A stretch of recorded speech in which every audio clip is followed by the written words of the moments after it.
Welcome! In front of me I have Garmin Vivomove Style, and I'm gonna show you how to unpair this watch from the Android phone.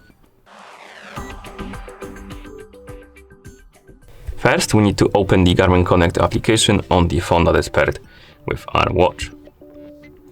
Once you open the app, tap on the More option, scroll down, tap on Garmin devices, and here you should see Vivomove Style on the list of devices. Tap on it.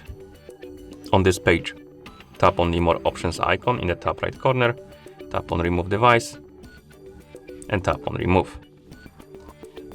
If you see this pop up, you can tap on Settings. It will redirect you to Settings, to the connected devices settings. Here, tap on the settings icon next to Vivomove Style, tap on Forget, and tap on Forget device. Now we can close the settings and the app, and at this point, the watch is unpaired from our phone. Thank you for watching.